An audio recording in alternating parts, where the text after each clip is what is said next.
You're lying on a cold hospital floor, chest burning, vision blurring, and you reach for your phone with trembling fingers to send what might be your final message to the people who are supposed to love you most. The response you get back will shatter everything you thought you knew about family, loyalty, and your place in the world. This is the true story of Belly Adams, a 24-year-old marketing coordinator from Portland, Oregon, whose medical emergency became the catalyst for the most profound transformation of her life. Before we jump back in, tell us where you're tuning in from, and if this story touches you, make sure you're subscribed, because tomorrow I've saved something extra special for you. Belly Adams had always been the family peacekeeper. At 24, she possessed that particular blend of optimism and people-pleasing that made her the designated mediator in every family dispute, the one everyone called when they needed emotional support, and, paradoxically, the one whose own needs often got overlooked in the process. Growing up as the youngest of 4 children in the Adams household in suburban Portland, Belly had learned early that her role was to be agreeable, helpful, and undemanding. Her older siblings, Marcus, 31, a successful real estate developer, Diana, 29, a busy pediatric nurse with twins, and Kevin, 27, a software engineer climbing the corporate ladder, had already established themselves as the family's high achievers by the time Belly came of age. Her parents, Robert and Patricia Adams, were the kind of people who measured success in tangible accomplishments. Robert, a retired manufacturing supervisor, still carried himself with the no-nonsense attitude that had served him well in managing factory floors for 30 years. Patricia, a former elementary school principal, who now volunteered full-time at their church, had channeled her organizational skills into managing every family gathering, holiday celebration, and crisis that arose within their extended network. The Adams family prided themselves on being close-knit. Every Sunday, they gathered for dinner at Robert and Patricia's ranch house on Maple Street. Every holiday was celebrated with elaborate traditions that Patricia orchestrated with military precision. Every birthday, graduation, or major life event became a family affair where attendance wasn't just expected, it was mandatory. But somewhere in all that togetherness, Belly had become invisible in plain sight. She was the one who remembered everyone's anniversaries and sent thoughtful cards. She was the one who organized the group chats that kept everyone connected throughout the week. She was the one who drove across town to help Diana with the twins when she was overwhelmed, who listened to Marcus vent about his latest business deal gone wrong, and who spent hours on the phone with Kevin when he was navigating relationship problems. In return, Belly received a kind of casual affection that felt more like being patted on the head than being truly seen. Her family loved her, she knew that, but they loved her in the way you love a reliable piece of furniture. Comfortable, always there when you need it, but hardly worth thinking about when you don't. Her job as a marketing coordinator at Turner & Associates, a mid-sized consulting firm downtown, reflected this same pattern. Belly was competent, dependable, and well-liked by her colleagues, but she had been passed over for 2 promotions in the past year. Her supervisor, Janet Morrison, always delivered the news with the same apologetic smile. "You're doing great work, Belly, but we need someone with a bit more presence for this role." Presence. That word had haunted Belly for months. What did it even mean? She showed up every day, completed every project on time, volunteered for extra assignments, and maintained positive relationships with clients. But apparently, she lacked whatever invisible quality transformed competence into leadership material. This pattern extended into her personal life as well. Belly had been dating Trevor Richardson, a graphic designer she'd met through mutual friends, for 8 months. Trevor was charming, creative, and completely self-absorbed. Their relationship revolved around his schedule, his interests, and his emotional needs. When Trevor had a bad day, Belly dropped everything to comfort him. When she tried to share her own struggles, he offered distracted mm-hms while scrolling through his phone. The most telling example had occurred just 3 weeks before the incident that would change everything. Belly had finally worked up the courage to tell Trevor about her growing frustration at work, how she felt stuck and undervalued despite her efforts. She had chosen her words carefully, explaining how she'd been considering looking for new opportunities, but wanted his input since it might affect their relationship. Trevor's response was to launch into a 20-minute monologue about his own career anxieties, his concerns about the freelance market, and his theory that people who complained about their jobs were usually just not trying hard enough. He never once acknowledged what Belly had shared or asked how he could support her. But Belly had simply nodded along, made sympathetic sounds at appropriate intervals, and pushed down her own disappointment. After all, this was normal, wasn't it? This was how relationships worked. Someone had needs, and you met them. Someone had problems, and you helped solve them. Someone wanted attention, and you gave it freely. The thought that she might deserve the same consideration rarely crossed her mind, and when it did, she quickly dismissed it as selfish. Her apartment reflected the same self-effacing approach to life. The one-bedroom unit in a converted Victorian house in southeast Portland was pleasant enough. Hardwood floors, large windows, a small but functional kitchen. But it was decorated almost entirely with gifts from others or hand-me-downs from family members. The artwork on her walls had been chosen by Diana, who insisted that Belly's taste was too safe. The furniture was a collection of pieces that Marcus had replaced when he upgraded his own place. Even her bookshelf was filled primarily with novels that Patricia had recommended or that she'd borrowed from Kevin and never returned. Looking around her space, a stranger would have been hard-pressed to identify anything that revealed Belly's authentic personality, interests, or preferences. And perhaps that was because Belly herself had lost touch with those things somewhere along the way. She had hobbies, of course, reading, hiking, trying new restaurants, attending live music shows, but she pursued them with a kind of passive acceptance rather than genuine passion. She read the books that were popular or critically acclaimed. She hiked the trails that were recommended by others. She ate at restaurants that friends suggested. She went to shows that someone else wanted to attend. The closest she came to expressing a strong preference about anything was her love of coffee. Belly was particular about her morning routine, visiting the same small cafe 3 blocks from her office every day and ordering the same drink, a cortado, with an extra shot and a dash of cinnamon. The barista, a woman named Sam, with intricate tattoo sleeves and a warm smile, had started preparing Belly's order as soon as she walked through the door. But even this small pleasure carried a tinge of anxiety. Belly worried that her specific order made her seem high maintenance. She often considered simplifying it to just regular coffee to avoid being difficult, though she never actually did. This constant second-guessing extended to every aspect of her life. She apologized for having opinions, minimized her accomplishments, and deferred to others even when she disagreed with them. She had perfected the art of being accommodating to the point of self-erasure. Her family had not only accepted this version of Belly, they had come to depend on it.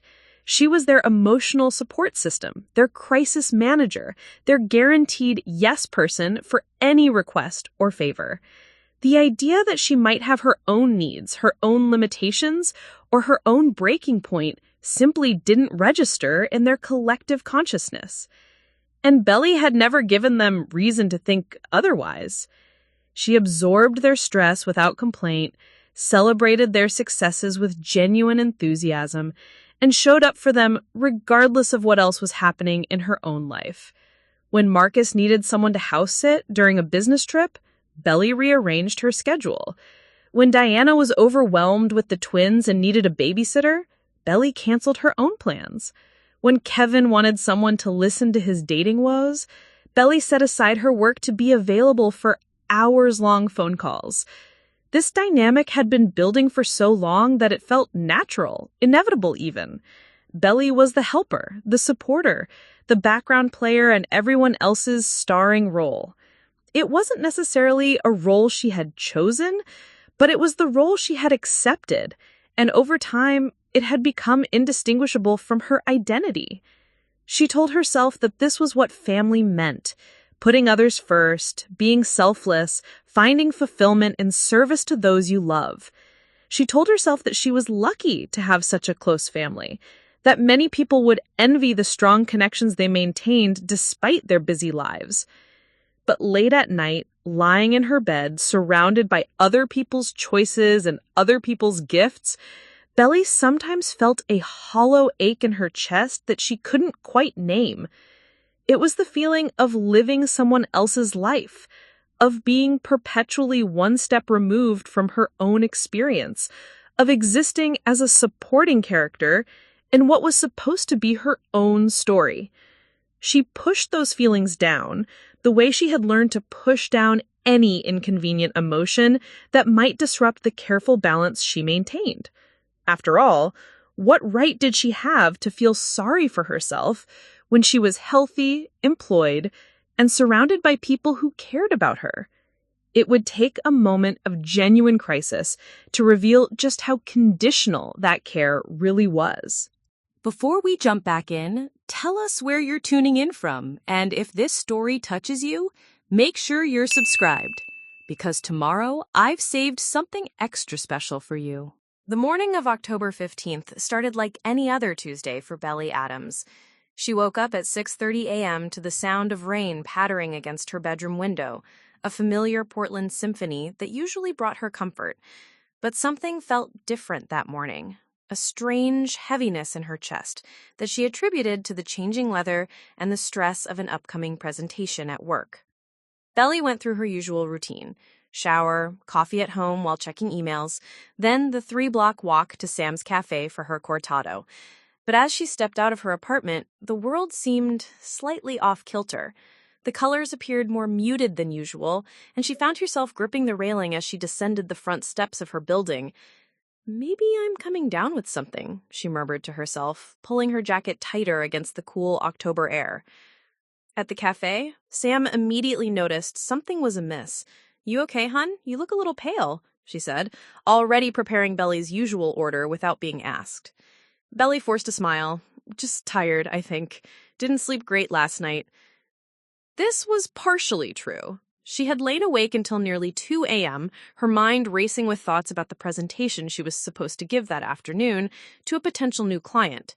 Janet had finally given her the opportunity to lead a pitch meeting, but instead of feeling excited, Belly found herself consumed with anxiety about all the ways she might disappoint everyone. The cortado tasted different that morning, more bitter than usual, though Sam had prepared it exactly the same way she always did. Belly took a few sips and felt a strange tightness in her throat. She assumed it was nerves about the presentation and decided to head to the office early to review her materials one more time.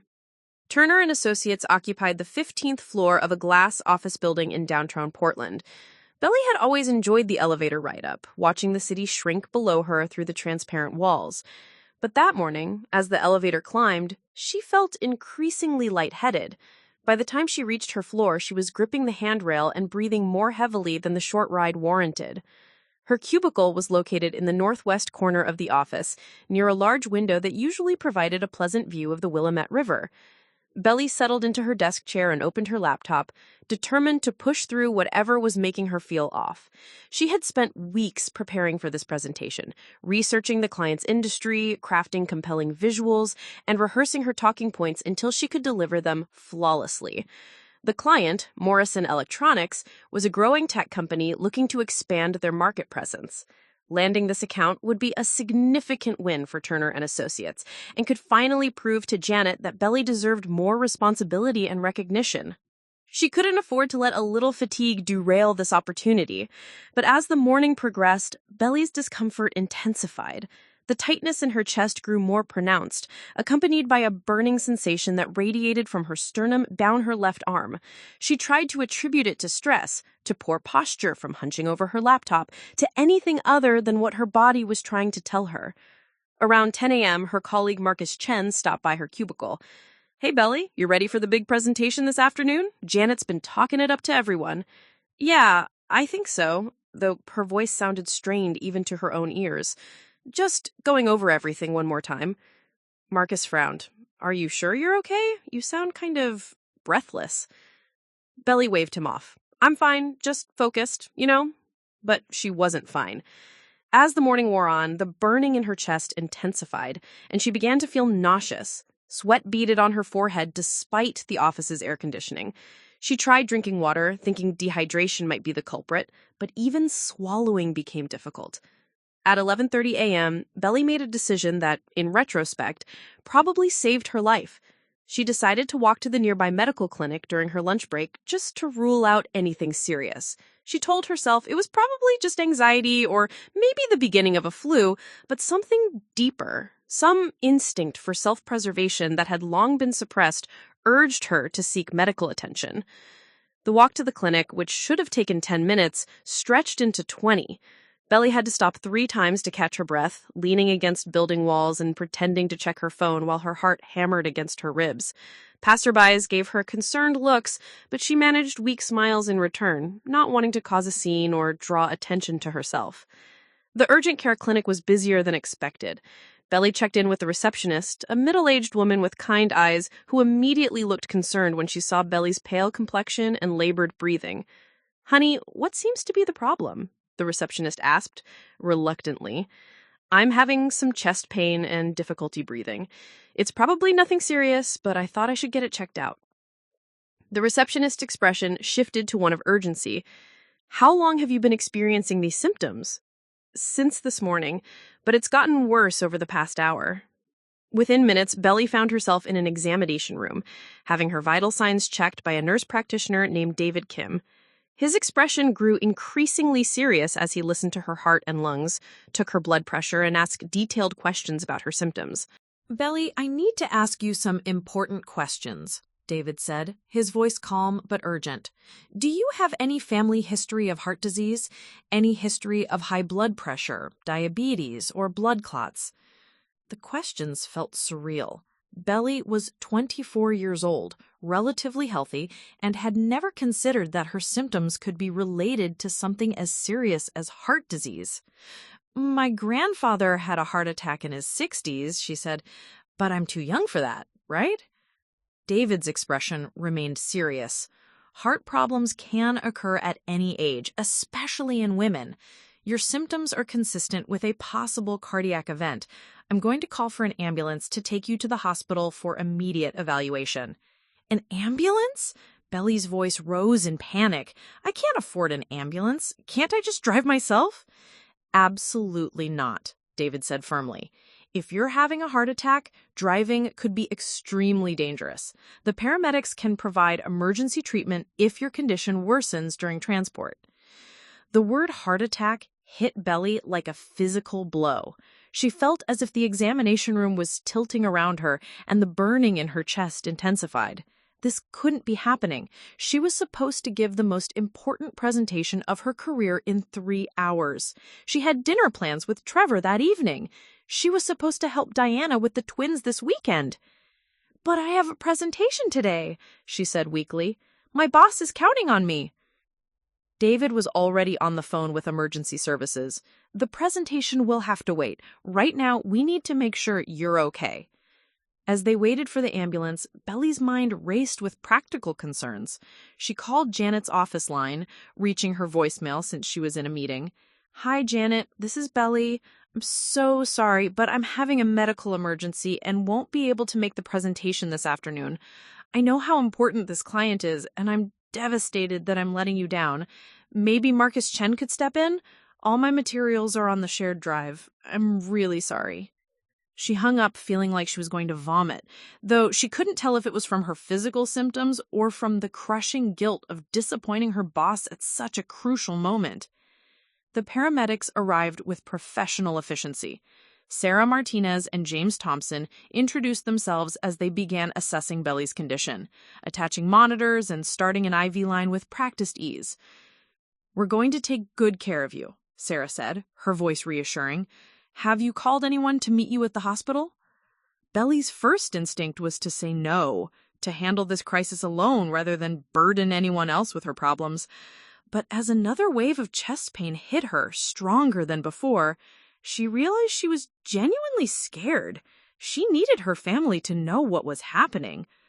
"I should call my family," she said, reaching for her phone with trembling fingers. As the ambulance pulled away from the clinic, sirens wailing, Belly composed what she thought might be the most important text message of her life. Her hands shook as she typed, the ambulance's movements making it difficult to hit the right keys. She opened the family group chat, Adam's Family Updates, where they shared everything from work news to weekend plans to photos of Diana's twins. The chat was usually active throughout the day, with various family members checking in, sharing memes, or asking for advice. With her heart monitor beeping ominously in the background and Sarah monitoring her vital signs, Belly typed, "Emergency. Ambulance taking me to Portland General. Having chest pain and trouble breathing. Doctors think possible heart attack. Scared. Please come." She stared at the message for a long moment before hitting send. Then she closed her eyes and tried to focus on breathing as the ambulance raced through Portland traffic toward the hospital. In that moment, lying on a stretcher with medical equipment surrounding her, Belly felt more vulnerable than she ever had in her life. But she also felt a tiny spark of hope. Surely this crisis would bring her family together. Surely they would drop everything to be by her side during the scariest moment of her young life. She had no way of knowing that the response she was about to receive would prove more devastating than any physical pain she was experiencing. The emergency department at Portland General Hospital buzzed with controlled chaos as Belly's ambulance pulled into the bay. Through the small window, she could see medical staff in scrubs waiting with a gurney, their faces professional but urgent. The reality of her situation hit her with fresh force. This wasn't a minor health scare or an overreaction to stress. This was serious enough to warrant immediate emergency intervention. Dr. Elena Rodriguez, the attending physician, took charge the moment Belly was wheeled through the automatic doors. A woman in her 40s with silver-streaked hair and commanding presence. Dr. Rodriguez had seen thousands of patients in crisis, but she always treated each case with the gravity it deserved. 24-year-old female, chest pain and dyspnea, vitals stable but concerning, Sarah Martinez reported as they transferred Belly to the emergency room gurney. Patient report symptoms started this morning, progressively worsening.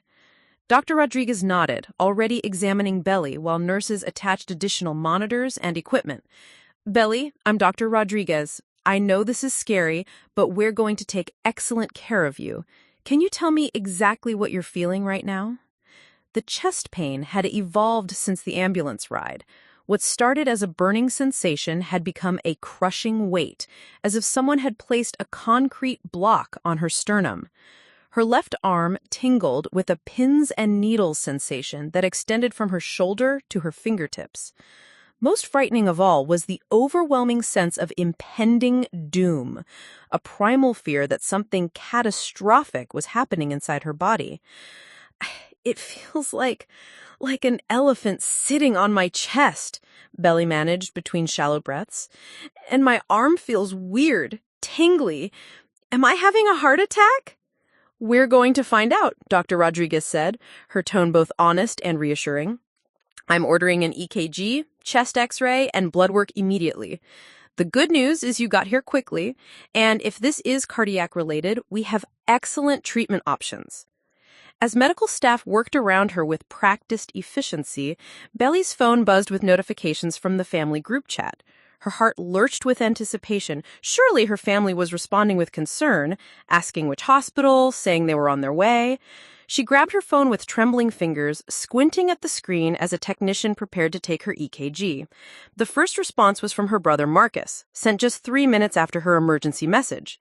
"Seriously, right now, I'm in the middle of closing the biggest deal of my career. Can't this wait until tonight?"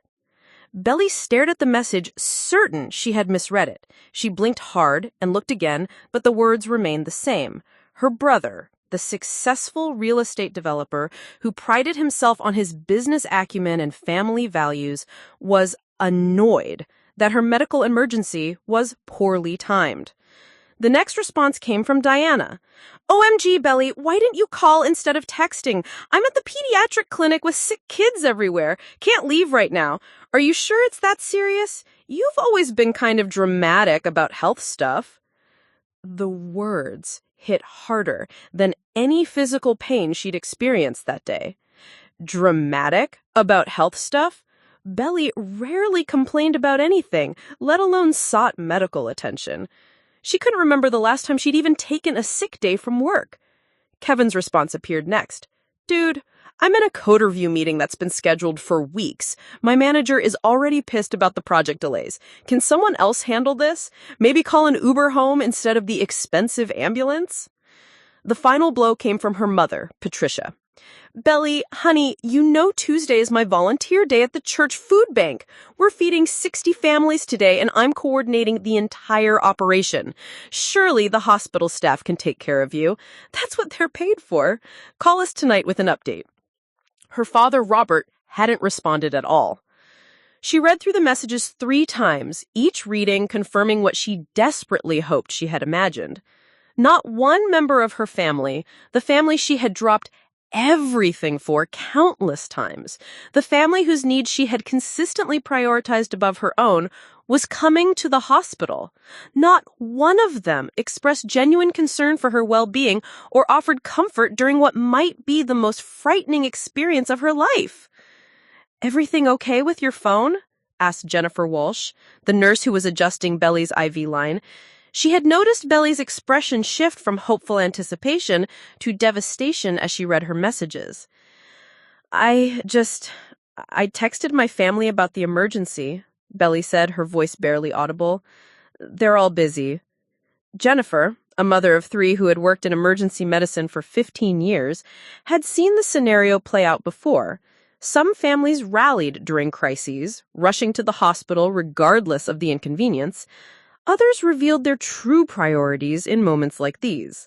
She kept her expression neutral, but her heart went out to the young woman lying vulnerable and alone on the gurney. Sometimes people react differently to medical emergencies. Some folks need time to process the information before they can respond appropriately. But even as Jennifer offered this diplomatic explanation, Belly knew the truth. This wasn't about processing time or different reaction styles. This was about her family's genuine priorities, and she wasn't among them. The crushing realization was almost worse than the physical pain in her chest.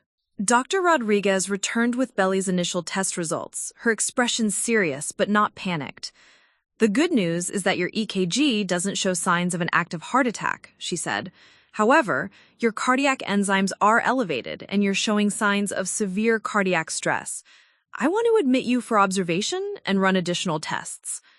"What does that mean exactly?" Belly asked, trying to focus on the medical information despite her emotional turmoil. "It could mean several things. You might have had what we call a cardiac event. Not a full heart attack, but significant stress on your heart muscle. You could also be experiencing severe anxiety that's manifesting with physical symptoms, though we can't rule out underlying cardiac issues. At your age, with your symptoms, we need to be thorough." As Dr. Rodriguez spoke, Belly's phone buzzed again. For a moment, hope flickered. Maybe one of her family members had reconsidered. Maybe they realized how serious this was. But the message was from Trevor. "Babe, just saw your post on Instagram about being at the hospital. That's so random. Anyway, I might be late for dinner tonight. Jake wants to grab drinks after work to celebrate his promotion. Rain check on tonight?" Belly stared at the message in confusion. She hadn't posted anything on Instagram about being at the hospital. Then she realized Trevor must have seen the location tag that automatically generated when she opened social media apps. He had seen that she was at Portland General Hospital and assumed it was some sort of casual visit, not an emergency. More telling was his assumption that their dinner plans were still on, as if a trip to the emergency room was just a minor inconvenience that wouldn't interfere with her availability to accommodate his schedule. The casual dismissal of her crisis, combined with his immediate pivot to his own social plans, crystallized something that had been building in Belly's subconscious for months. She wasn't important to anyone in her life, not to her family, who couldn't be bothered to interrupt their routines for her medical emergency, not to her boyfriend, who treated her hospital visit as a minor scheduling conflict, not to her boss, who would probably be more concerned about the mispresentation than about her health. The realization should have been devastating, and part of her did feel a deep aching grief for the relationships she had believed were stronger than they actually were. But another part of her, a part she had suppressed for so long she'd almost forgotten it existed, felt something entirely different. Relief. Not relief about her medical situation, which remained scary and uncertain, but relief at finally seeing her relationships clearly, without the filters of wishful thinking and self-deception she had maintained for years. Relief at no longer having to pretend that people who consistently demonstrated their indifference actually cared about her well-being. As Jennifer prepared to move her to a private room for overnight observation, Belly made a decision that would prove to be the turning point of her entire life. She opened her phone, and instead of sending apologetic follow-up messages to her family explaining that she understood their busy schedules, she did something completely unprecedented. She turned off her phone. For the first time in years, Belly Adams chose to prioritize her own needs over everyone else's convenience. She didn't send reassuring messages minimizing her condition. She didn't apologize for the poor timing of her emergency. She didn't make it easier for them to continue treating her as an afterthought. As Jennifer prepared to move her to a private room for overnight observation, Belly asked Ano if there was anyone else they'd like to call. She thought about her coworkers, but realized most of those relationships were superficial, built around shared professional experiences rather than genuine personal connection. She thought about college friends, but most had drifted away as everyone got caught up in their post-graduation lives. She thought about neighbors, acquaintances, casual friends from various activities, but none of those relationships felt deep enough to warrant involving them in a medical crisis. The stark realization was that despite being surrounded by people and constantly engaged in meeting others' needs, she had somehow failed to build a single relationship where she felt genuinely valued and supported. Every connection in her life was built around her role as the giver, the helper, the accommodating one. When she needed support in return, the hollow nature of those relationships became painfully apparent. "No," she said quietly, "there isn't anyone else." But even as she spoke those words, Belly felt a strange sense of liberation beginning to root itself beneath her fear and disappointment. For years, she had defined herself through her relationships with others, measuring her worth by how useful she could be to the people around her. Now she was stripped of those external validations and faced with the reality of her situation, she was being forced to confront who she was when she wasn't performing the role of the perfect daughter, sister, girlfriend, or employee. It was terrifying and liberating in equal measure. As they moved her to room 314, Belly stared out the window at the Portland skyline and made a silent promise to herself. She didn't know yet what her medical tests would reveal or how long her recovery might take, but she knew that whatever happened, she wasn't going back to the life she'd been living. The person who had sent that desperate text message to her family was gone.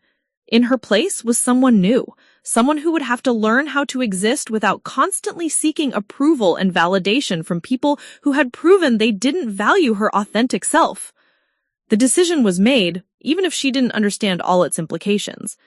Belly Adams was about to embark on the most challenging and transformative journey of her life. The first night in the hospital was the longest of Belly's life, but not for the reasons she expected. The cardiac monitoring equipment beeped steadily beside her bed, a constant reminder of her fragile state, while the unfamiliar sounds of the hospital created a symphony of beeps, footsteps, and muffled conversations that made sleep nearly impossible. But what kept her truly awake wasn't the medical uncertainty or physical discomfort. It was the profound silence from her phone, which remained turned off on the bedside table like a small black monument to her newfound resolve. Dr. Rodriguez had ordered a series of tests scheduled throughout the following day: a stress echocardiogram, additional blood work, and consultations with both a cardiologist and a psychiatrist to rule out anxiety-related cardiac symptoms. The medical team was thorough but cautious, treating her case with the seriousness it deserved, while avoiding premature conclusions about the cause of her episode. When morning light filtered through the hospital room's small window, Belly felt different in ways she couldn't yet articulate. The chest pain had subsided to a dull ache, and her breathing had returned to normal. But something fundamental had shifted in her internal landscape. She stared at the ceiling tiles, trying to process what had happened not just physically, but emotionally and psychologically in the past 18 hours. Around 7 a.m., her phone began vibrating against the plastic bedside table. Even turned off, she could see the notification light blinking insistently. Part of her wanted to check the messages. Maybe her family had reconsidered. Maybe they had realized the gravity of the situation and were now frantic with worry. But a stronger part of her, a voice she was just beginning to recognize as her own authentic self, told her to let it continue blinking. Dr. Sarah Chen, the cardiologist assigned to her case, arrived during morning rounds with the first concrete answers Belly had received since her ordeal began. Dr. Chen was younger than Dr. Rodriguez, probably in her early 30s, with a precise manner of speaking that conveyed both expertise and genuine concern. "Your test results are showing us some interesting patterns," Dr. Chen began, pulling up a chair beside Belly's bed. "The good news is that we've definitively ruled out a heart attack. Your cardiac enzymes have normalized, and your heart muscle shows no signs of damage." Relief flooded through Belly's body. "So, what happened to me yesterday?" "You experienced what we call stress cardiomyopathy, sometimes known as broken heart syndrome," Dr. Chen explained. "It's a temporary condition where intense emotional or physical stress causes the heart muscle to weaken suddenly. The symptoms mimic a heart attack almost exactly, but the heart typically recovers completely with proper care." The irony wasn't lost on Belly. Broken heart syndrome. Her heart had literally broken from the accumulated stress of living a life that wasn't authentically hers, of constantly giving more than she received, of suppressing her own needs until her body had no choice but to rebel. "What kind of stress can cause this?" Belly asked, though she suspected she already knew the answer. "It can be triggered by major life events, death of a loved one, divorce, job loss, financial problems, but it can also result from chronic, ongoing stress that builds up over time. Sometimes people don't even realize how much pressure they're under until their body forces them to pay attention." Dr. Chen continued with her treatment recommendations. Complete rest for the next week, gradual return to normal activities, stress management techniques, and follow-up appointments to monitor her recovery. But she also suggested something that surprised Belly. "I'm recommending you meet with Dr. Martinez, our social worker, before you're discharged. Broken heart syndrome often occurs in people who have difficulty setting boundaries and managing their emotional load. Dr. Martinez specializes in helping patients develop healthier coping strategies." The suggestion felt like validation of everything Belly had been realizing about her life. Her medical emergency hadn't occurred in a vacuum.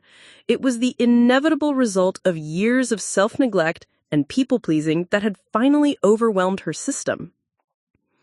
Around 10 a.m., a new challenge presented itself, in the form of Janet Morrison, Belly's supervisor, who appeared in the doorway of her hospital room looking harried and slightly annoyed. "Belly, there you are," Janet said, as if Belly had been hiding rather than recovering from a cardiac event. Morrison Electronics was not happy about the last-minute cancellation. They specifically requested to work with you, and when Marcus had to step in, they felt like we were providing bait-and-switch service. Belly stared at her boss in disbelief. She was laying in a hospital bed, connected to heart monitoring equipment, having just learned she'd experienced a stress-induced cardiac episode, and Janet's primary concern was client relations. "I'm sorry the timing was inconvenient," Belly said carefully, testing out what it felt like to not immediately apologize and take full responsibility for circumstances beyond her control. "I was having a medical emergency." "Well, yes, but surely you felt something coming on. Maybe we could have planned ahead, had Marcus prepared as backup." Janet's tone suggested that Belly's heart attack was fundamentally a failure of project management. For the first time in her professional life, Belly didn't rush to soothe her supervisor's frustration or promise to make everything right. Instead, she looked at Janet with new clarity, seeing her not as an authority figure whose approval she desperately needed, but as a person who was revealing her true priorities through her words and actions. "Heart attacks don't typically send advance notice," Belly said evenly.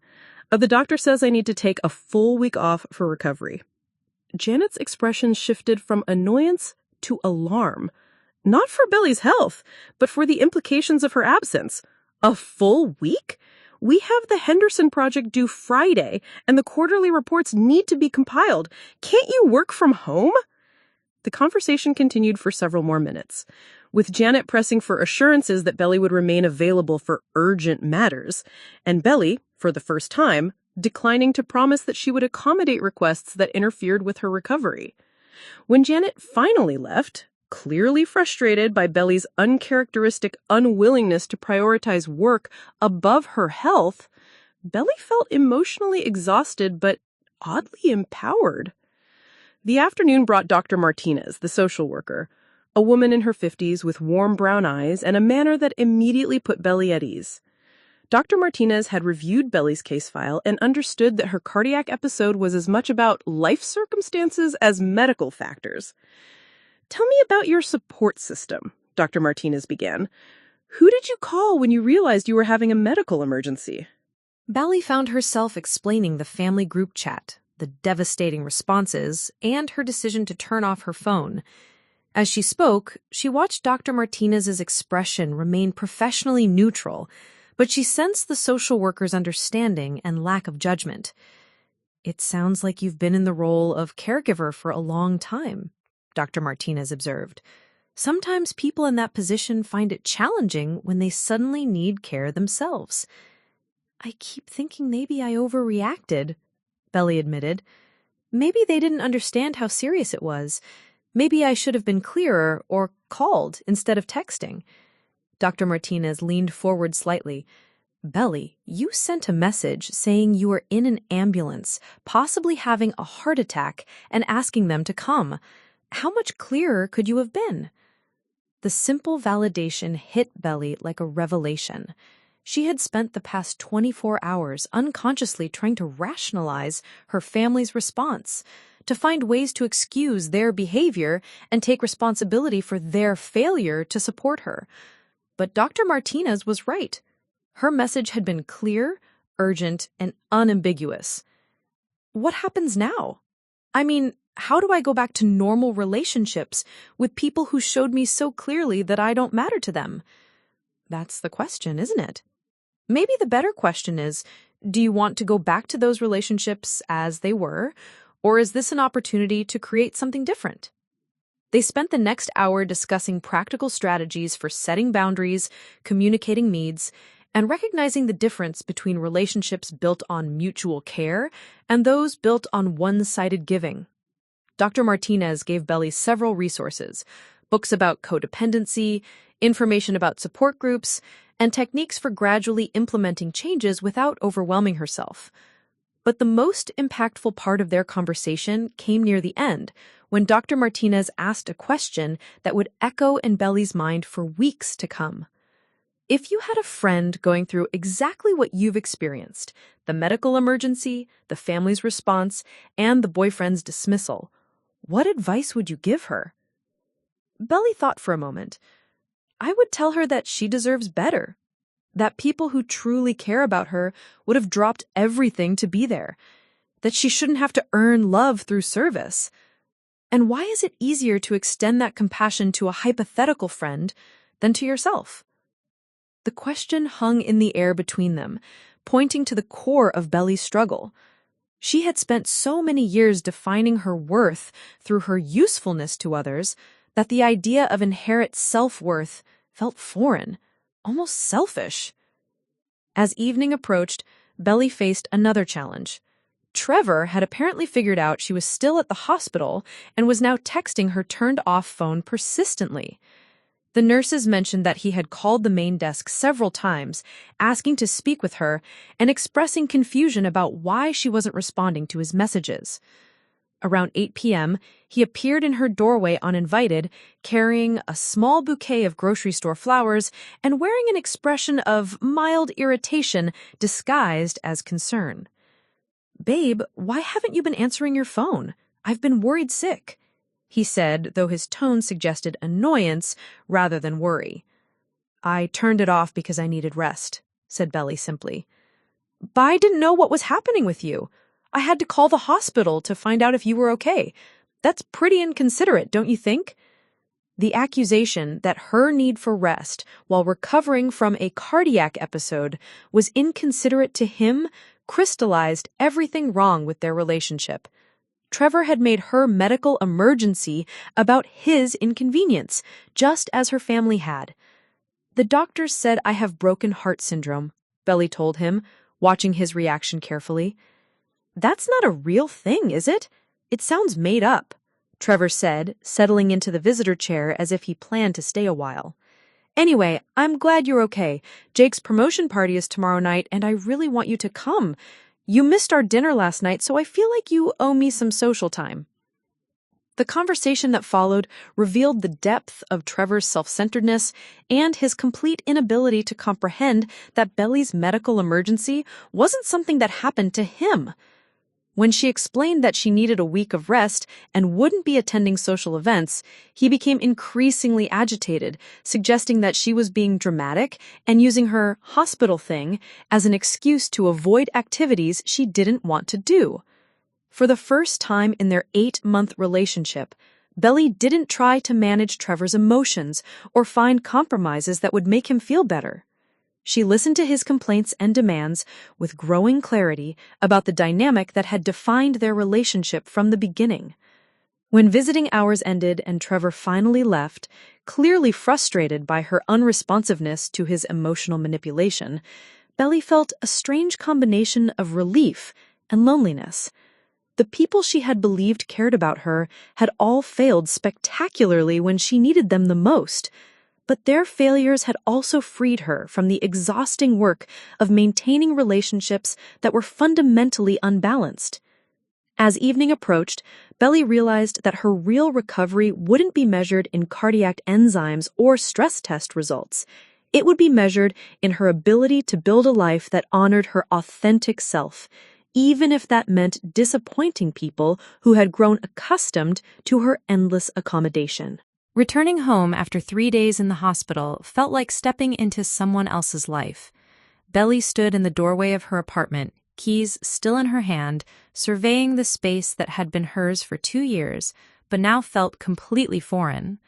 The same furniture gifted by family members, the same artwork chosen by Diana, the same books recommended by others. Everything looked exactly as she'd left it, but she felt like a stranger in her own home. The stack of mail on her kitchen counter included medical bills that made her stomach clench with anxiety, get-well cards from coworkers she barely knew personally, and a passive-aggressive note from her landlord about her car sitting in the parking space for 3 days without being moved. The mundane concerns of her pre-hospital life felt simultaneously overwhelming and trivial. Her phone, which she had finally turned back on during the discharge process, contained 127 unread messages. The majority were from Trevor, escalating from confusion to annoyance to outright anger over her disappearing act. Her family's messages had evolved too, but not in the direction she might have hoped. Instead of increased concern or apologies for their initial responses, they seemed frustrated by her continued silence and inconvenienced by the disruption to their normal family communication patterns. Marcus had sent a particularly cutting message. "Mom says you're not answering anyone's calls. This silent treatment thing is pretty immature, Belly. We all have lives and responsibilities. You can't expect everyone to drop everything just because you had an anxiety attack." The dismissal of her cardiac episode as an anxiety attack stung, but it also revealed how little effort any of them had made to understand what had actually happened to her. None of them had called the hospital for updates. None of them had researched stress cardiomyopathy or tried to understand the seriousness of her condition. They had collectively decided that her emergency was an overreaction, and they were annoyed that she hadn't quickly returned to her role as the family's emotional caretaker. Dr. Martinez had warned Belly that the hardest part of changing relationship dynamics would be the resistance she encountered from people who benefited from the old patterns. When you stop being available in the same way, people will often escalate their demands before they accept the new boundaries. They're not necessarily trying to be cruel, They're just confused and frustrated by the change in what they've come to expect from you. The first major test came on Thursday evening when Diana called with an emergency that would have previously sent Belly rushing across town without question. "Belly, thank God you finally answered," Diana said, her voice frazzled and urgent. "I know you're still recovering from your hospital thing, but I really need your help. Both twins have that stomach flu that's going around, and Tom is out of town for work until Sunday. I haven't slept in 2 days, and I'm about to lose my mind. Can you come over and help me tonight, please?"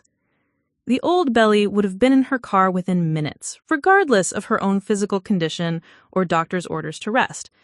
The old Belly would have prioritized Diana's crisis over her own recovery, justified it as family loyalty, and felt guilty for even hesitating.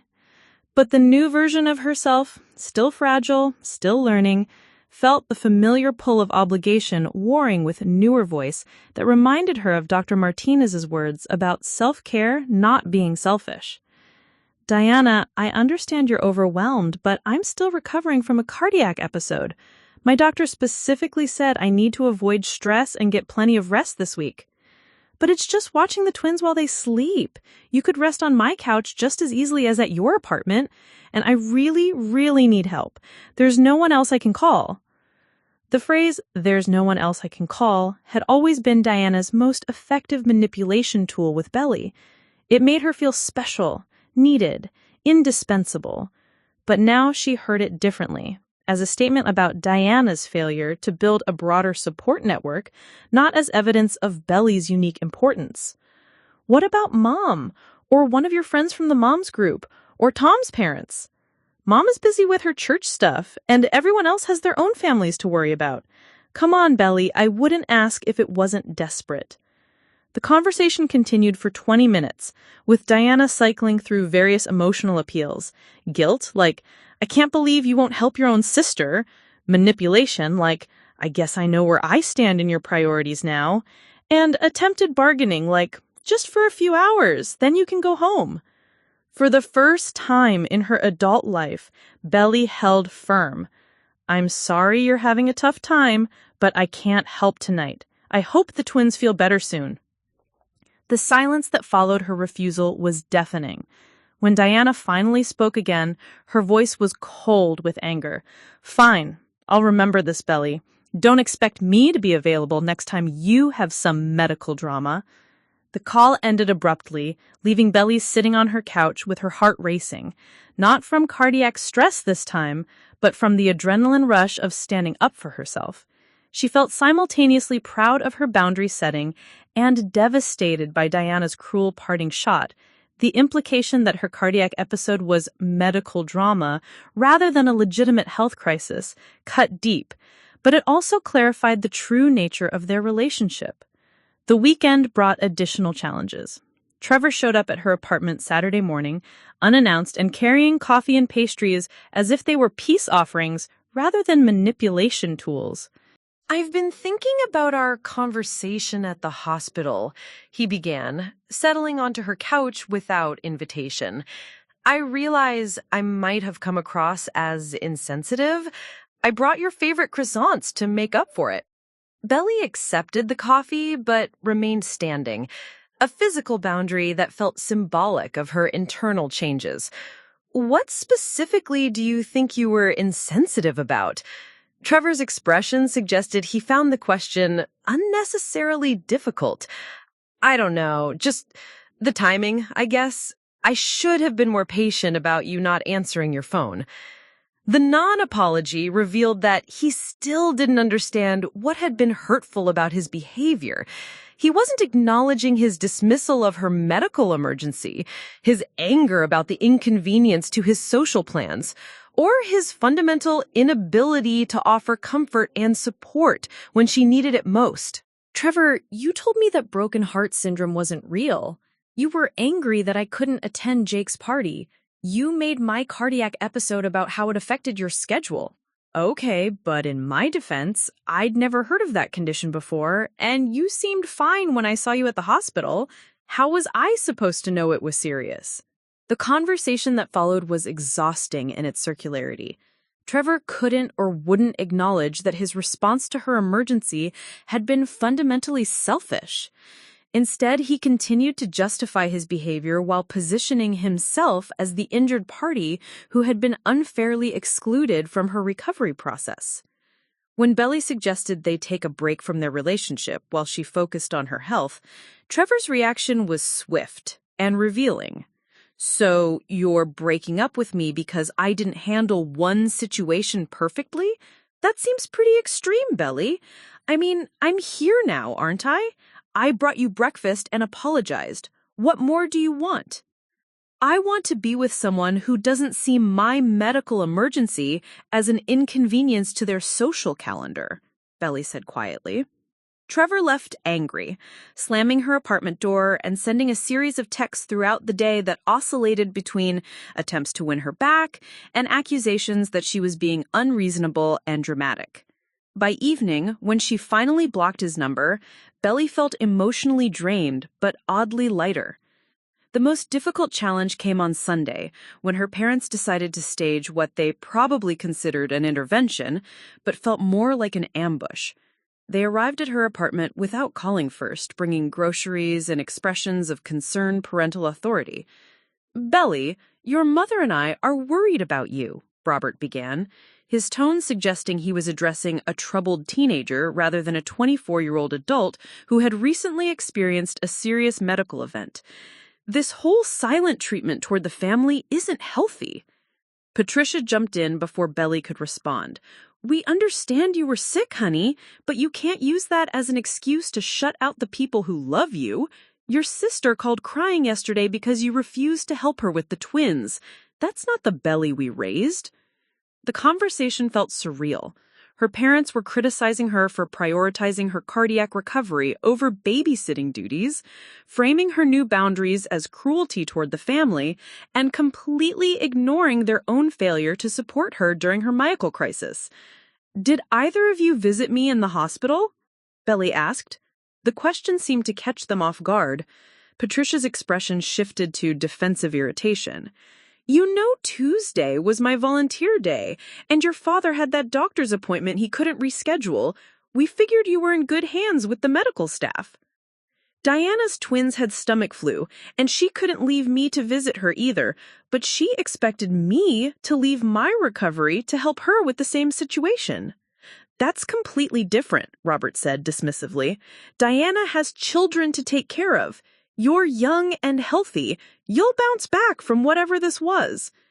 The phrase, "whatever this was," crystallized their fundamental dismissal of her medical emergency.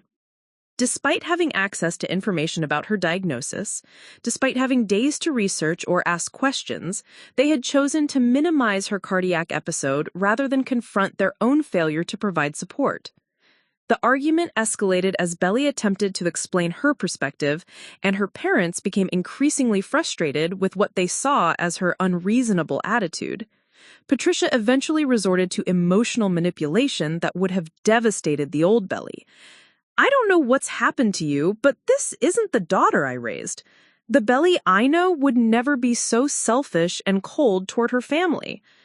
For a moment, Belly felt the familiar pull to apologize, to reassure her parents that she was still the accommodating daughter they preferred, to smooth over the conflict by sacrificing her own needs. The old patterns ran so deep that stepping away from them felt like fighting against gravity itself. But then she remembered, lying alone in the hospital room, reading their dismissive responses to her emergency, feeling more abandoned and invisible than she had ever felt in her life. She remembered Dr. Martinez's words about the difference between relationships built on mutual care and those built on one-sided service. "You're right," she said quietly. "I'm not the same person I was before. The person I was before nearly died from the stress of trying to be everything to everyone while being nothing to myself." Her parents left that afternoon with warnings about the consequences of her selfish phase and predictions that she would regret pushing away people who loved her. But as Belly watched their car pull away from her apartment complex, she realized that their version of love felt indistinguishable from conditional acceptance based on her usefulness to them. That evening, alone in her apartment, with the silence of her turned-off phone, she experienced the full weight of what changing her life would actually cost. She had lost her boyfriend, damaged her relationship with her family, and created tension at work that made her future there uncertain. The people she had counted as her support system had revealed themselves to be conditional allies who withdrew their affection the moment she stopped prioritizing their needs above her own. The loneliness was crushing, but underneath it, growing stronger each day, was something she had never experienced before: the solid ground of self-respect. For the first time in her life, she was choosing her own well-being over other people's comfort, and despite the painful consequences, she knew she could never go back to the way things were. The struggle was far from over, but she was finally fighting for the right person. 3 weeks after her hospital discharge, Belly sat in the waiting room of Portland Community Counseling Center, her palms sweating as she filled out intake forms that asked probing questions about her relationships, stress levels, and emotional well-being. Dr. Martinez had recommended individual therapy as part of her recovery plan, but making the appointment had taken Belly 2 weeks of internal debate and 3 separate phone calls where she hung up before speaking to anyone. The idea of paying someone to listen to her problems felt simultaneously self-indulgent and terrifying. What if the therapist concluded that her family was right, that she was being unreasonably dramatic? What if they confirmed her deepest fear, that she was fundamentally flawed and unworthy of genuine care and attention? Dr. Amanda Foster, a licensed clinical social worker in her 40s with kind eyes and an office filled with plants, greeted Belly with a warm professionalism that immediately put her at ease. Unlike the rushed pace of medical consultations, therapy moved at a different rhythm, allowing space for Belly to find her words and explore her thoughts without pressure to reach quick conclusions. "What brought you to therapy today?" Dr. Foster asked, settling into her chair with a notepad and an expression of genuine interest. Belly found herself telling the entire story, from the morning of her cardiac episode through the devastating family responses to her recent struggles with boundaries and the loneliness that sometimes felt overwhelming. As she spoke, she watched Dr. Foster's face for signs of judgment or dismissal, but found only attentive listening and occasional nods of understanding. "It sounds like you've been through a tremendous amount of change in a very short time," Dr. Foster said when Belly finished. "How are you feeling about the choices you've made?" The question was deceptively simple, but it opened something in Belly that she hadn't fully acknowledged even to herself. "I feel like I'm doing the right thing, but I also feel completely lost. I spent so many years defining myself through other people's needs that I don't know who I am when I'm not taking care of someone else." Over the following weeks, therapy became a space where Belly could examine the patterns that had shaped her life without the pressure to immediately fix or change them. Dr. Foster introduced concepts that reframed Belly's experiences: codependency, emotional parentification, and the difference between healthy caregiving and compulsive people-pleasing. Many people who experience childhood emotional neglect learn to earn love through service. It becomes so automatic that they don't realize they're operating from a place of fear rather than genuine choice. The breakthrough moment came during their 6th session when Dr. Foster asked Belly to describe a typical day from her childhood. As Belly recounted memories of mediating her parents' arguments, comforting her siblings when they were upset, and constantly monitoring the emotional temperature of her household, she began to see patterns she had never recognized before. "I was 8 when Marcus and Diana had that huge fight about the broken window. They were screaming at each other, and Mom was crying in the kitchen, and Dad had locked himself in the garage. I spent the entire afternoon going back and forth between them, trying to make everyone feel better. When it was over, Mom told me I was her little peacekeeper, and that the family didn't know what they'd do without me." "How did that make you feel?" Dr. Foster asked. "Special. Important. Like I had a purpose." She paused, the adult perspective shifting her childhood memory. "But also, responsible for everyone else's emotions in a way that felt really heavy. Dr. Foster leaned forward slightly. At 8 years old, you became responsible for managing your entire family's emotional well-being. That's a tremendous burden for a child to carry. The validation hit Belly like a physical sensation, a loosening in her chest that she hadn't realized was there. For the first time, someone was acknowledging that her childhood role hadn't been healthy or fair, that the praise she had received for being mature and helpful had come at the cost of her own emotional development. I thought I was lucky to have such a close family. I thought other families were just less connected than ours. Connection built on one person sacrificing their needs for everyone else isn't actually connection.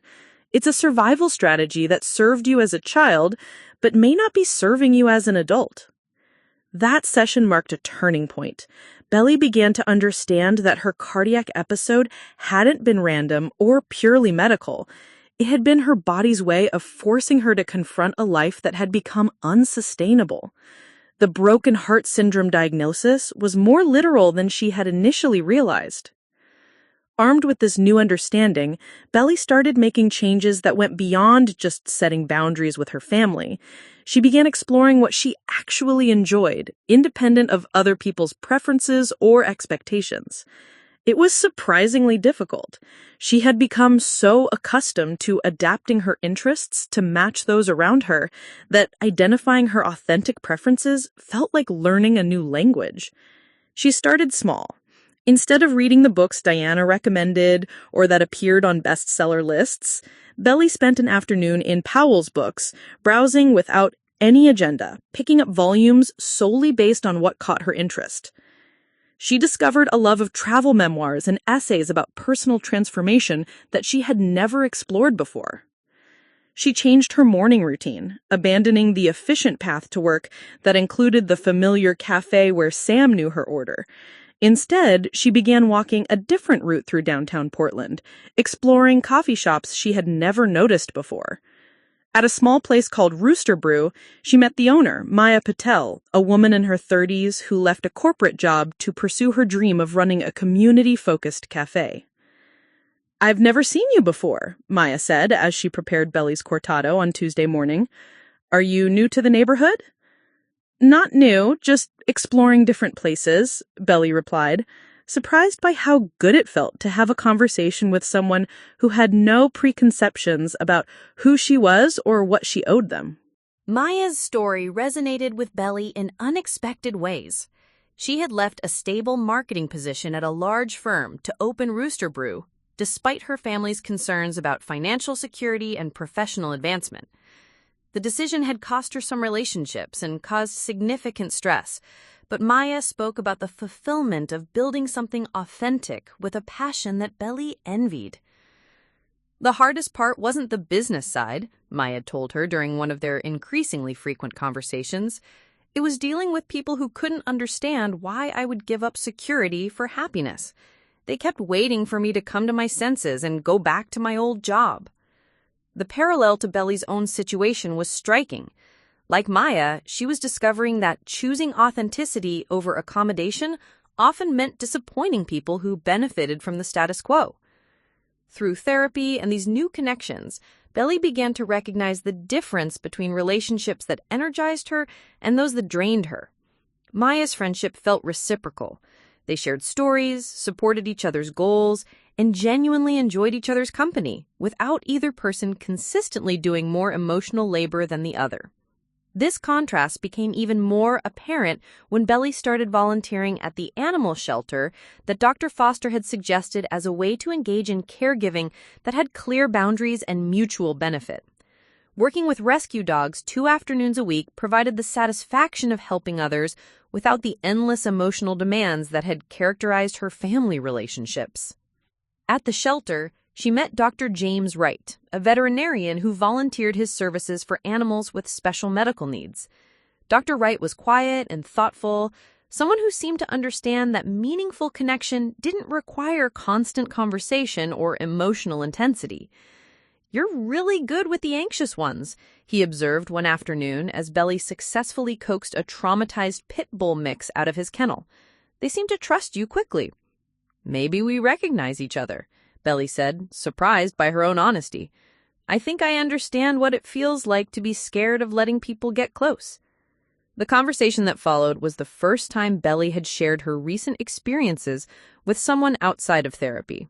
Dr. Wright listened without offering advice or trying to fix her situation, simply acknowledging her feelings and sharing some of his own experiences with family dynamics and personal growth.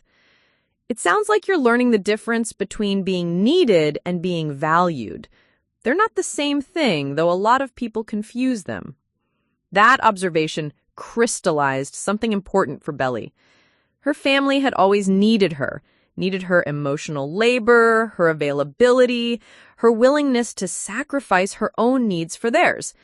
But they never actually valued her as a complete person with her own legitimate needs and boundaries. The breakthrough deepened when Belly finally accessed her voicemail from the day of her cardiac episode. Among the dozens of messages were two that stood out starkly from the rest. One was from Sam, the barista from her regular cafe, who had somehow gotten her number from mutual acquaintances and left a worried message asking if she was okay after not seeing her for several days. The other was from Dr. Kim, the nurse practitioner from the urgent care clinic, calling to check on her recovery and offer resources for ongoing care. Both messages came from people who barely knew her but had shown more genuine concern for her well-being than her own family members. The contrast was devastating and illuminating in equal measure. These near strangers had taken time from their own lives to express care and offer support, while her family members had been annoyed by the inconvenience of her medical emergency. During her 8th therapy session, Belly made a decision that would have seemed impossible just 2 months earlier. She told Dr. Foster that she was ready to have a direct conversation with her family about their response to her cardiac episode and the changes she needed to make in their relationships going forward. "I'm not trying to punish them or cut them out of my life, but I need them to understand that I can't go back to being the person who exists solely to meet everyone else's needs." Dr. Foster helped her prepare for the conversation, role-playing different scenarios and developing clear statements about her boundaries and expectations. The preparation was crucial because she knew her family would likely respond with the same dismissive patterns they had always used to maintain the status quo. But for the first time in her life, Belly felt ready to advocate for herself, even if it meant risking relationships that had defined her identity for 24 years. The breakthrough wasn't just about understanding her past patterns. It was about believing she deserved better and having the tools to create it. As she sat in Dr. Foster's office, drafting the email that would request a family meeting to address their relationship dynamics, Belly realized that her cardiac episode had been both an ending and a beginning. It had ended her tolerance for being invisible in her own life, and it had begun her journey toward discovering who she could be when she stopped being what everyone else needed her to be. The family meeting took place on a rainy Saturday afternoon in November, 6 weeks after Belly's cardiac episode. She had chosen neutral ground, a quiet corner booth at Morrison's family restaurant, a place with enough ambient noise to provide privacy, but public enough to discourage the kind of emotional escalation that often characterized Adam's family discussions. Belly arrived 15 minutes early, using the time to center herself with the breathing techniques Dr. Foster had taught her. She had prepared talking points on index cards, tucked discreetly in her purse, but more importantly, she had prepared emotionally for the likelihood that this conversation would not go as she hoped. Her family arrived together: Robert, Patricia, Marcus, Diana, and Kevin, presenting a united front that immediately shifted the dynamic from a family discussion to something that felt more like a tribunal. Their expressions ranged from concerned, Patricia, to annoyed, Marcus, to frankly skeptical, Robert. "Well, this is dramatic," Kevin said as he slid into the booth. "Calling a formal family meeting like we're some kind of corporation?" Belly had anticipated this response, the immediate attempt to frame her request for communication as unreasonable or attention-seeking. She took a breath and began with the script she had practiced with Dr. Foster. I asked everyone to meet because I need to address what happened when I was hospitalized and how our family communicates in general, she said, her voice steadier than she felt. I sent you all a message saying I was in an ambulance, possibly having a heart attack, and asking you to come to the hospital. The responses I received were hurtful and showed me something important about our relationships. Marcus immediately jumped in, his tone dismissive. Oh, come on, Belly. We all responded to your text. We were concerned, but we also had responsibilities we couldn't just abandon. What responsibilities were more important than your sister's potential heart attack? Belly asked directly. The question hung in the air for a moment before Patricia attempted to smooth things over. Honey, we all had important commitments that day. I was coordinating a food drive for 60 families. Marcus had a crucial business meeting. Diana was at work with sick children. We couldn't just drop everything based on one text message. Based on one text message saying I was in an ambulance having a heart attack, Belly repeated. Mom, if Diana had sent that exact message, would you have stayed at the food bank?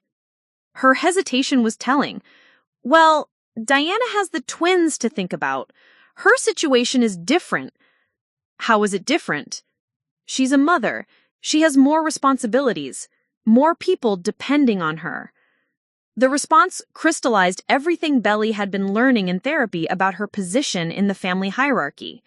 Her medical emergency was less important than Marcus's business deal, Diana's work schedule, Kevin's meeting, and Patricia's volunteer commitment, because Belly's life was considered less valuable, less worthy of disruption to others' routines.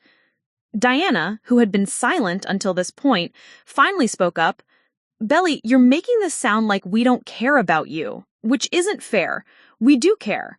But you have to admit you've been acting differently since the hospital thing. You've been distant and unavailable when people need you. When people need me, Belly repeated. But when I needed you, you were all unavailable. That's not the same thing, Robert interjected, his voice carrying the authoritative tone he had used throughout her childhood. You're young and healthy. You don't have a family to support or major responsibilities. When Diana needs help with the twins, that's different from you having some kind of anxiety episode. It wasn't an anxiety episode. It was stress cardiomyopathy, broken heart syndrome. It's a real cardiac condition that can be fatal. Kevin rolled his eyes. Broken heart syndrome? That sounds like something from a soap opera. The dismissal of her medical diagnosis, the same response Trevor had given her, clarified how little effort any of them had made to understand what actually happened to her. They had collectively decided her cardiac episode was an overreaction, and they were maintaining that narrative despite clear medical evidence to the contrary. Belly pulled out her phone and read directly from a medical website she had bookmarked. Stress cardiomyopathy affects the heart muscle and can cause heart failure, life-threatening heart rhythm problems, and death. It's most common in women who have experienced significant emotional or physical stress. Okay, fine, it's a real condition, Marcus said impatiently. But you're obviously fine now, so what's the big deal? Why are we having this whole dramatic confrontation? Because I need you to understand that your response to my emergency showed me something important about our relationships. I've spent my entire life being available for every crisis, every need, every request from this family. But when I needed you, you all had more important things to do. That's not fair, Diana protested. We've always been there for you. When? When have any of you dropped what you were doing to help me with something important to me? The silence that followed was profound. Her family members exchanged glances, clearly searching for examples, but none came immediately to mind. Finally, Patricia tried a different approach. Belly, you've never needed that kind of help before. You've always been so independent, so capable of handling things on your own. I've never asked for help before, Belly corrected. There's a difference. I learned early that my needs weren't as important as everyone else's, so I stopped having them. The conversation continued for nearly 2 hours, with Belly methodically addressing the patterns that had defined their family dynamic for decades. She explained how the constant expectation that she would be available for others' emergencies while her own needs were minimized had contributed to the chronic stress that caused her cardiac episode. Her family cycled through the typical responses Dr. Foster had prepared her for. Denial, that's not how we remember it. Minimization, you're being too sensitive. Deflection, we all have problems, Belly. And guilt, after everything we've done for you. But something had changed in Belly since her breakthrough in therapy. Their emotional manipulation tactics, which had always been devastatingly effective, no longer had the same power over her. She could see them clearly now, as strategies for maintaining the status quo rather than genuine attempts to understand her perspective. The turning point came when Marcus, clearly frustrated with the entire conversation, made a tactical error that revealed the family's true priorities. Look, Belly, I don't know what you want from us. We're not going to apologize for having lives and responsibilities. If you want to sulk about not getting enough attention during your little medical drama, that's your choice. But don't expect the rest of us to revolve around your need for validation. The cruelty of dismissing her cardiac episode as medical drama and her need for family support as validation-seeking was so stark that even Patricia looked uncomfortable. In that moment, Belly realized she had been hoping for something that was never going to come. Genuine acknowledgement, sincere apology, and commitment to change. You're right, Marcus. I can't expect you to revolve around my needs anymore. Just like you can't expect me to revolve around yours anymore. She stood up from the booth, leaving money on the table for her untouched coffee.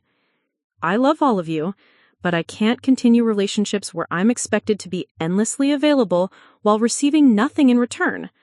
If any of you decide you want a relationship where we support each other mutually, I'm open to that. But I'm done being the family's emotional support system while being treated as disposable when I need support myself. The silence as she walked away was deafening, but Belly felt lighter with each step. She had finally said everything she needed to say, clearly and without apologizing for her boundaries. Their response, or lack thereof, confirmed everything she had learned about the conditional nature of their love. Over the following weeks, Belly's life began to transform in ways that surprised her. Without the constant drain of managing everyone else's emotions and crises, she had energy for pursuits that actually interested her. She enrolled in a weekend photography class, something she had always wanted to try but never had time for when she was perpetually on call for family emergencies. At work, her newfound ability to set boundaries had unexpected positive effects. When Janet tried to assign her projects that exceeded reasonable expectations, she calmly explained what she could realistically accomplish and suggested alternatives. Instead of the negative consequences she had feared, Janet began treating her with more respect and considering her for more challenging assignments. You seem different lately, Janet told her during a performance review. More confident, more professional. I'm impressed with how you've been managing your workload and communicating your capabilities. The irony wasn't lost on Belly. By refusing to be endlessly accommodating, she had actually enhanced her professional reputation rather than damaging it. People respected her boundaries rather than punishing her for having them. Her friendship with Maya deepened into something that felt genuinely reciprocal. They began meeting for hiking trips on weekends, conversations that flowed naturally between support and shared interests. Maya was dealing with her own family pressures around her career choices, and they found comfort in comparing notes about the challenges of living authentically when it disappointed others. Dr. Wright, the veterinarian from the animal shelter, had also become a consistent presence in her life. Their connection had developed slowly, built on shared values and genuine compatibility, rather than the intense emotional dependency that had characterized her relationship with Trevor. When he asked her to dinner one Friday evening, it felt like a natural progression rather than a dramatic, romantic gesture. I appreciate how real you are, he told her over dinner at a small restaurant in Southeast Portland. You don't seem to need anything from me except honesty and respect. That's refreshing. Most significantly, Belly's relationship with herself had fundamentally shifted. The constant anxiety about disappointing others had been replaced by a quiet confidence in her own judgment and worth. She no longer felt compelled to apologize for taking up space or having preferences or needing things from others. The loneliness she had feared would be permanent had been replaced by solitude that felt peaceful rather than punishing. She enjoyed her own company in ways she never had before, finding satisfaction in activities chosen purely for her own pleasure rather than to meet others' expectations. 6 weeks after the family meeting, Belly received a text from Diana. "The twins ask about you. Maybe we could talk sometime." It was a small opening, but it represented the possibility that at least one family member might be willing to engage with the new version of their relationship. Belly didn't respond immediately. Instead, she discussed it with Dr. Foster, considering what kind of relationship with Diana might be possible and what boundaries would need to remain in place. For the first time, she was approaching a family relationship from a position of strength rather than desperate accommodation. Her rising success wasn't measured in external achievements or restored relationships, but in the growing stability of her sense of worth and the increasing authenticity of her daily life. She was finally living for an audience of one, herself, and discovering that it was enough. 6 months after her cardiac episode, Belly Adams stood in the doorway of her transformed apartment, surveying changes that reflected far more than simple redecorating. The walls now displayed her own photography from the weekend class she had completed, black and white images of Portland's bridges, close-ups of rescue dogs from the shelter, and candid shots of Maya working at Rooster Brew. The furniture arrangement prioritized her comfort and workflow rather than maximizing space for visitors who rarely came anyway. Most significantly, the apartment felt like home in a way it never had before. Every item had been chosen deliberately, from the deep purple throw pillows that made her smile to the small desk positioned by the window where she could write in the journal Dr. Foster had encouraged her to keep. This was a space created for her own pleasure and peace, not for others' approval or convenience. The morning routine that had once been a source of anxiety, rushing to accommodate everyone else's schedules and needs, had become a treasured ritual of self-care. Belly woke naturally around 6:30 a.m., made coffee with beans from Maya's cafe, and spent 30 minutes writing in her journal before starting her day. This quiet time for reflection had become non-negotiable, a boundary she maintained even when work deadlines loomed or friends wanted to make early plans. Her relationship with work had evolved dramatically. Janet, who had initially been frustrated by Belly's newfound boundaries, had gradually come to respect her clear communication and consistent follow-through. 3 months earlier, Belly had been promoted to Senior Marketing Coordinator, a position that came with increased responsibility, but also better compensation and more creative control over her projects. "Your presentation to the Henderson Group was exactly what they needed," Janet had told her during the promotion discussion. "You've developed a confidence and strategic thinking that makes you invaluable to the team. I should have recognized your potential sooner." The promotion had been satisfying, but not in the way Belly Ray had expected a year earlier. Instead of desperately needing external validation of her worth, she felt quietly pleased with her professional growth while maintaining perspective about work's place in her overall life. She worked diligently during business hours, but rarely brought projects home, a boundary that had initially felt selfish, but now felt essential to her well-being. Her social life had transformed completely. The friendships built around her role as emotional caretaker had naturally faded, replaced by relationships characterized by mutual respect and genuine reciprocity. Maya had become her closest friend, someone with whom she could share both struggles and celebrations without fear of judgment or exploitation. Her hiking group had expanded to include Dr. Wright and Sarah, a fellow photography student who worked as a social worker downtown. These friendships felt fundamentally different from her previous relationships. They were chosen rather than obligatory, nourishing rather than draining, and built on shared interests and values rather than familial guilt or romantic desperation. Dr. Wright had gradually become more than a friend, though their romantic relationship developed with the kind of intentionality Belly had never experienced before. He respected her boundaries, celebrated her growth, and genuinely enjoyed her company without trying to change or improve her.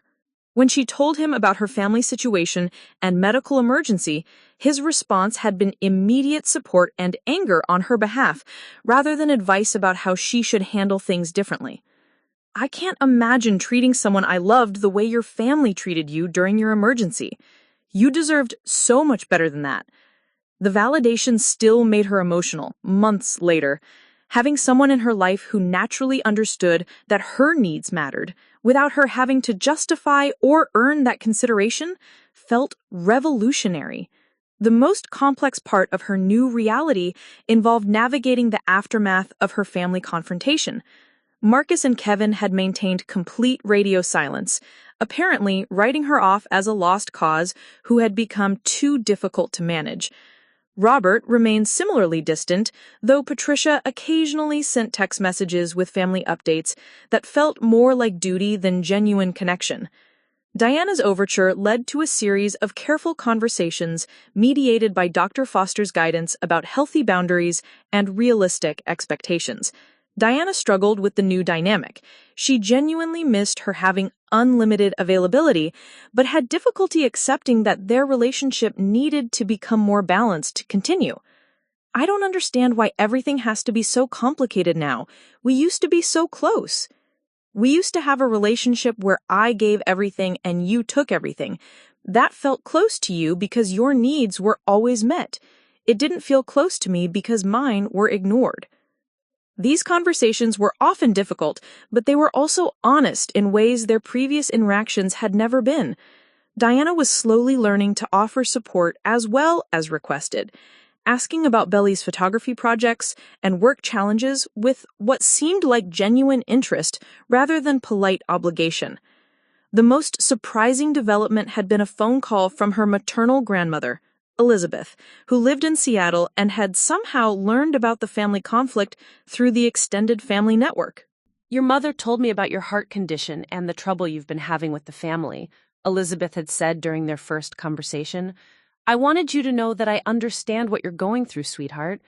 Elizabeth, now 78, had her own history of being the family peacekeeper and emotional manager. She shared stories about her own struggles with boundaries and the toll of constantly prioritizing others' needs over her own well-being. Their weekly phone calls had become a source of wisdom and validation that Belly hadn't expected to find within her extended family. "I'm proud of you for making changes while you're still young," Elizabeth told her. "It took me until I was in my 60s to learn what you're learning now. Don't let anyone convince you to go backwards." The support from her grandmother helped Belly navigate the ongoing family dynamics with less guilt and self-doubt. When Patricia occasionally made comments about how much the family missed the old Belly, Elizabeth's words reminded her that the old version of herself had been unsustainable and ultimately harmful to her health. The one-year anniversary of her cardiac episode fell on a Tuesday in October, and Belly marked it not with sadness, but with profound gratitude. She took a personal day from work and spent the morning at the same urgent care clinic where Dr. Kim had first recognized the seriousness of her symptoms. Dr. Kim remembered her immediately. "Belly, how are you feeling? Have you had any recurring cardiac symptoms?" "No symptoms at all," Belly reported. "My follow-up tests have all been normal. Dr. Rodriguez says my heart has healed completely." "That's wonderful news. Stress cardiomyopathy has an excellent prognosis when patients make the necessary lifestyle changes to manage their stress levels." "I've made some pretty significant changes," Belly said, smiling. "I barely recognize my life from a year ago." After the appointment, she drove to the hospital where she had spent those 3 transformative days. The emergency department looked the same, but Belly felt like a completely different person walking through those automatic doors. She found Jennifer, the nurse who had been so kind during her admission, and thanked her for the compassion she had shown during one of the most frightening and lonely experiences of her life. "You look wonderful," Jennifer said, genuinely pleased to see her thriving. "I remember how alone you seemed that night. It looks like things have turned around for you." "They have," Belly agreed. "That night was one of the worst of my life, but it was also the beginning of the best changes I've ever made." The afternoon of her anniversary was spent at the animal shelter, working with a new group of rescue dogs who had been brought in after a hoarding situation was discovered. The work was challenging but deeply satisfying, providing the kind of caregiving that felt healthy rather than compulsive. Dr. Wright joined her at the shelter, as he did most Tuesday afternoons, and they worked together in comfortable companionship.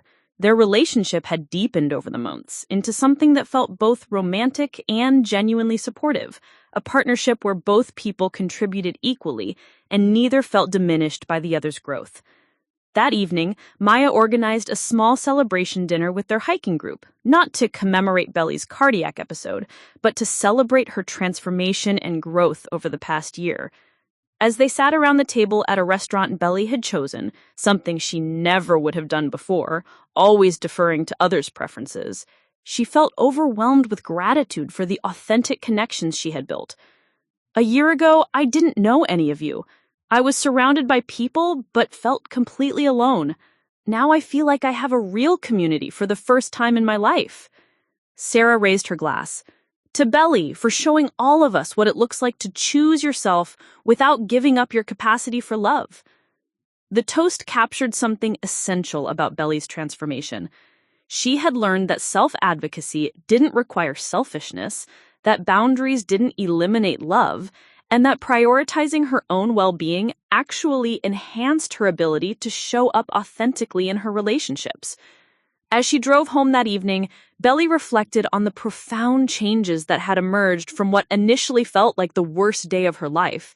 Her cardiac episode had been devastating, but it had also been the catalyst for discovering who she really was beneath all the people-pleasing and self-sacrifice.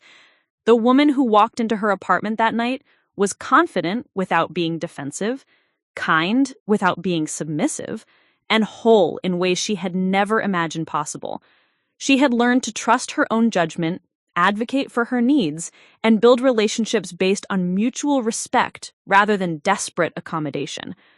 The girl who had sent that desperate text message to her family from the back of an ambulance was gone, replaced by a woman who would never again accept crumbs of affection while giving away pieces of her soul. Her broken heart had healed stronger than before, and her new reality was built on the solid foundation of self-worth and authentic connection. The transformation was complete, but the growth would continue for the rest of her life. And for the first time since childhood, Belly Adams was genuinely excited to see what came next. Up next, you've got 2 more standout stories right on your screen. If this one hits the mark, you won't want to pass these up. Just click and check them out. And don't forget to like, subscribe, and turn on the notification bell so you don't miss any upload from us.